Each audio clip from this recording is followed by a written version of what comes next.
आज दिवसाची सुरुवातच ना मस्त चहा आणि चपाती खाऊन केली. त्याच्यानंतर सगळं आवरलं. दुपारी माझ्या मिस्टरांना त्यांचा टिफिन रेडी करून दिला होता, पण ते बोलले की मी टिफिन नाही नेत, मी 3-4 वाजता जेवायलाच येईन. मग माझं सगळं आवरल्यानंतर मी तोच टिफिन खाल्ला आणि मला दुपारी इतकी सुस्ती आली होती ना, पण मी आज मात्र ठरवलं होतं की मी हे कपाट म्हणजे माझा जो कप्पा आहे ना, तो मी व्यवस्थित आवरणार.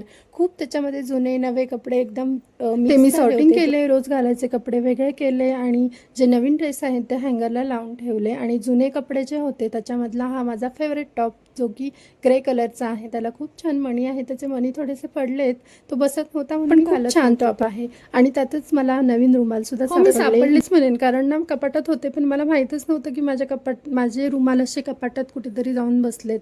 त्याच्यानंतर मग सगळं कपाट व्यवस्थित लावून ठेवलं, नवीन ड्रेस हँगरला लावले आणि बघा किती छान दिसतंय वेगळं वेगळं. म्हणजे सॉर्टिंग केल्यावर एकदम छान वाटतं आणि सुटसुटीत वाटतं. कपडे जे धुवायचे होते ते सुद्धा कपाट आवरून झालं आणि बाहेर ना वातावरण इतकं छान मस्त थंड झालं होतं, पाऊस पडत होता आणि अशा या वातावरणात मला मात्र काही राहत नव्हतं, म्हणून मग मी मस्त दुपारची झोपी गेले.